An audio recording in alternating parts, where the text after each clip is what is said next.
Claro que a gente vai seguir acompanhando essa reunião do G20, né? Joe Biden deve participar, mas durante a campanha política americana foi o Donald Trump, ele que vai assumir o cargo a partir de janeiro, que apresentou diversas propostas para impor limites à entrada de estrangeiros e deportar aqueles que estão ilegalmente no país. Sobre esse assunto, nós vamos conversar com a advogada especialista em imigração e direito da família, a Hannah Crispim. Muito boa tarde, doutora. Já gostaria de começar te perguntando sobre essa proposta. Realmente ela deve avançar do Donald Trump, que inclusive já fez, né, o primeiro ato ali da transição, se encontrando com o Joe Biden, um clima bem amistoso entre ambos. Muito boa tarde. Boa tarde, é um prazer estar aqui com vocês.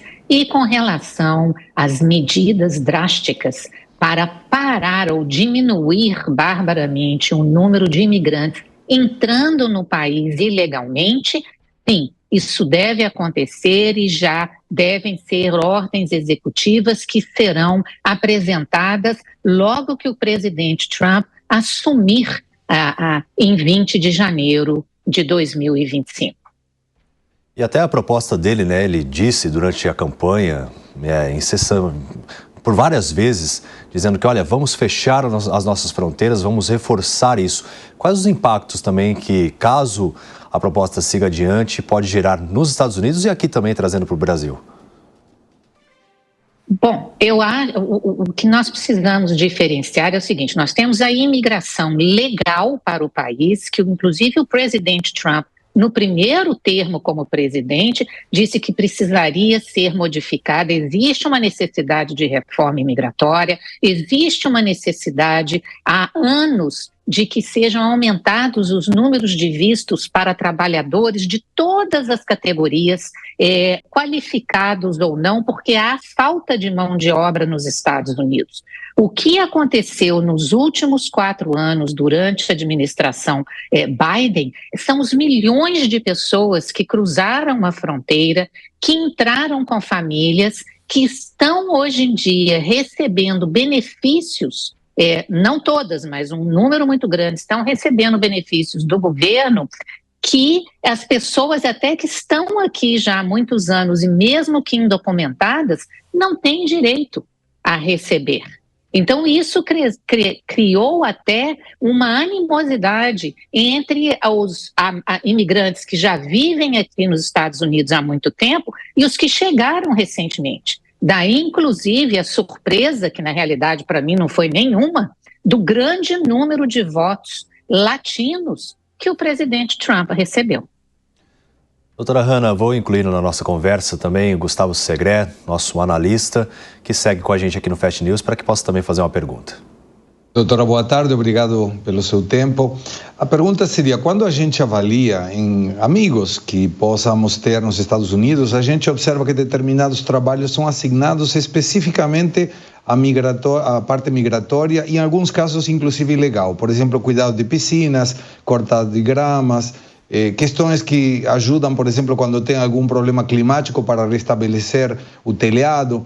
E se tiver uma saída dessas pessoas em massa, isso pode afetar, de fato, essa localização de mão de obra específica. Eu tenho certeza que o governo americano, o próximo governo americano, avalia que se eles saírem todos juntos, isso pode replicar em uma falta de mão de obra, especificamente para essas tarefas. A senhora acha que essa eventual ameaça do governo Trump, do futuro governo Trump, seria gradual para controlar precisamente essa atividade de trabalho com migração, ou que pode ter uma explosão de retirar pessoas ilegais para depois, quando cada uma desejar, tentar retomar o ingresso aos Estados Unidos pela via legal? Eu acho que, em termos práticos, é impossível você deportar os estimados 13 milhões e meio de pessoas que vivem nos Estados Unidos indocumentadas. Você não tem como fazer isso. É impossível você colocar todas essas pessoas e mandarem embora. Agora, e concordo com você que, obviamente, todos esses tipos de trabalho, inclusive trabalho de restaurante, trabalho de, por exemplo, limpar neve, na região que eu moro, em Boston, neva muito no inverno. Isso são trabalhos que são imigrantes que fazem, trabalhos árduos. Você vê só imigrantes que estão dispostos a fazer. Mas eu acredito que o foco da administração Trump vai ser primeiro controlar o fluxo de pessoas nas fronteiras e famílias inteiras que têm entrado no país e também ir atrás das pessoas que estão aqui com problemas criminais. Agora, ir atrás de todo mundo e sair deportando, absolutamente não. É importante lembrar que mesmo que uma pessoa é detida pelo ICE, que é a polícia de imigração, ninguém é pego, colocado num carro, levado para um aeroporto, jogado dentro do avião e de repente chega no Brasil. Tá? Existem regras, existem normas de lei que têm que ser seguidas.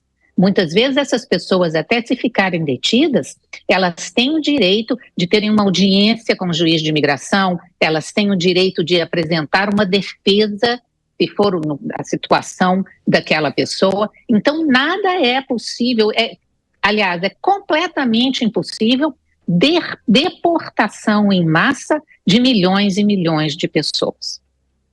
Porque vai se avolumando também, né? Inclusive a gente tratou no Jornal da Manhã de hoje sobre a questão de que muitos brasileiros estão se mudando do nosso país, indo para os Estados Unidos por causa do alto índice de homicídios que a gente registra aqui no nosso país. Mas a situação aí nos Estados Unidos qual é? Eu sei que alguns estados são mais problemáticos do que outros, claro.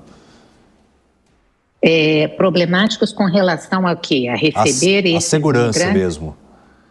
Sim, com certeza, mas você não tem como comparar. Eu acho que nos Estados Unidos você ainda tem uma qualidade de vida com relação à segurança muito grande. De maneira geral, você não tem essa preocupação de que você é assaltada ou tem que ficar olhando para os lados quando eu estou andando na rua. Nós sabemos que Califórnia ou Nova York, várias cidades na Califórnia, ou por exemplo Nova York, a coisa é diferente, mas no país inteiro existe muita segurança. Tá certo, nós conversamos com a doutora Hannah Crispin, né, doutora especialista também em imigração e direito da família, a que eu agradeço demais a participação aqui no Fast News. Eu é que agradeço e vamos ver o que vai acontecer a partir de janeiro. Vai ter muita coisa. Exatamente, seguiremos acompanhando. Obrigado.